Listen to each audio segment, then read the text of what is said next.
Michael Jordan no nació leyenda, se hizo. En el instituto lo dejaron fuera del equipo principal y en vez de rendirse, entrenó más que nadie. No buscó excusas, buscó horas. En la universidad, con solo 19 años, metió el tiro que ganó un campeonato. Y ahí empezó el aviso al mundo. En los momentos grandes, él aparece. Pero lo increíble vino después. Llegó a la NBA y se convirtió en una máquina de competir. 6 anillos, 5 MVP, 6 veces MVP de las finales. Incluso cuando se retiró, volvió. Porque Jordan no perseguía fama, perseguía excelencia. Y eso solo se consigue con esfuerzo brutal. Con 18 años ya defendía la portería del Real Madrid. Mientras otros soñaban con debutar, él ya salvaba finales. Creció ahí dentro. Títulos, noches mágicas y paradas imposibles. Fue capitán, levantó Champions, levantó mundiales y se convirtió en el guardián de una era. Pero el fútbol no siempre es justo. Llegaron las dudas, las decisiones internas y el silencio. De ser intocable, a desaparecer sin explicaciones claras. Se fue sin homenaje, sin despedida. Y poco después, el corazón le paró el tiempo. Casillas volvió a levantarse. No como portero, sino como ejemplo.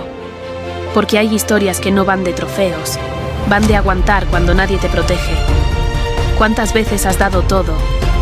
Y aún así, nadie te ha defendido. Arnold empezó lejos del foco. Era un chaval de un pueblo pequeño de Austria, sin contactos, sin caminos fáciles, y con una idea que parecía imposible: llegar a la cima. En vez de hablar, entrenó, día tras día. Cuando nadie miraba, él repetía una serie más. No era motivación, era disciplina. Y esa disciplina lo llevó a lo más alto del culturismo. Ganó Mr. Olympia y se convirtió en el número 1 del mundo. Pero no se conformó. Se fue a Estados Unidos y le dijeron que en Hollywood no tenía futuro por su acento y por su físico. Y aún así, terminó siendo una de las estrellas más grandes del planeta. Y cuando ya lo tenía todo, dio otro salto. Se metió en política y acabó siendo gobernador de California. Su historia no va de músculos, va de mentalidad. Sha'Carri no pasó desapercibida, pasó demasiado rápido para que la entendieran. Desde joven corrió con algo más que velocidad, corría con carácter, con identidad, con presión. Ganó, brilló, y el mundo la puso en lo más alto en segundos. Pero el éxito también pesa. Llegó el error, llegó el castigo, y llegaron las miradas señalando. De promesa a cuestionada, casi sin tiempo para respirar. Mientras muchos la daban por acabada, ella eligió otra cosa: trabajar en silencio, entrenar sin focos, reconstruirse por dentro, volver a confiar en sus piernas y en su cabeza. Y cuando regresó, no pidió permiso. Volvió a correr como sabe, libre, fuerte, sin esconderse. Porque Sha'Carri no es solo velocidad, es caída, aprendizaje y regreso. Hay atletas que ganan carreras y otros que ganan la batalla más difícil: volver a creer.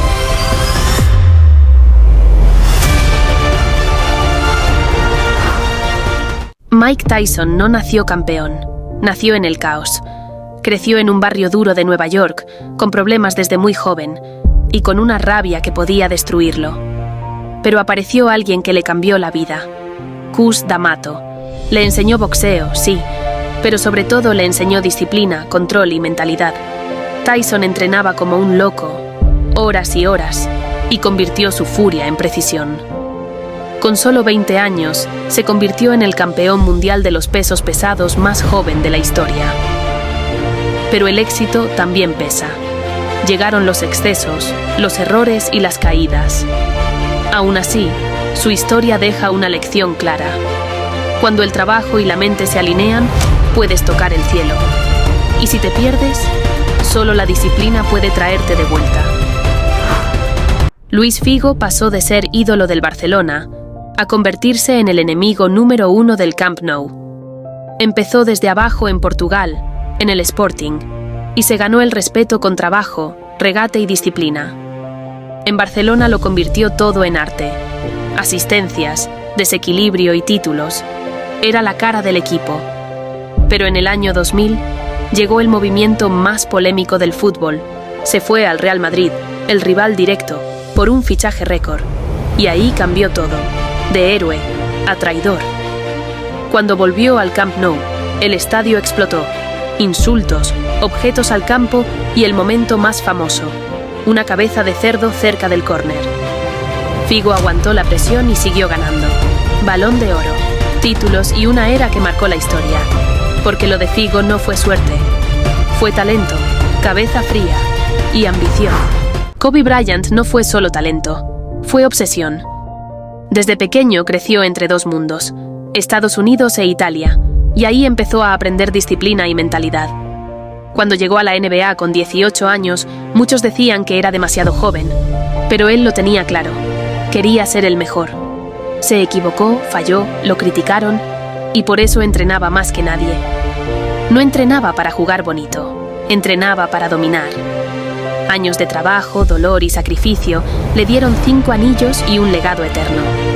Incluso cuando su cuerpo ya no podía más, siguió compitiendo como si fuera el primero. Y el final lo resumió todo. Su último partido, 60 puntos. Porque Kobe no buscaba aplausos, buscaba grandeza. Y la grandeza se construye con esfuerzo. Durante mucho tiempo, Stephen Curry fue invisible. No por falta de ganas, sino porque no encajaba. Demasiado pequeño, demasiado frágil. Nadie veía en él a una estrella. Mientras otros crecían con atención y focos, él crecía con dudas. Y en vez de rendirse, eligió una cosa: trabajar lo que sí podía controlar. Día tras día repitió el mismo gesto, tiro tras tiro, no para llamar la atención, sino para sentirse preparado. Convirtió la técnica en refugio y la disciplina en identidad. Cuando llegó a la NBA, no intentó ser como los demás. Aceptó quién era y lo llevó al extremo. Tiró desde más lejos, arriesgó, falló, volvió a tirar. Y poco a poco, el jugador al que nadie apostaba no solo ganó partidos, cambió el juego entero. Porque Curry no venció al mundo con fuerza, lo hizo creyendo cuando nadie más lo hacía. ¿Y si tu diferencia es justo tu mayor poder?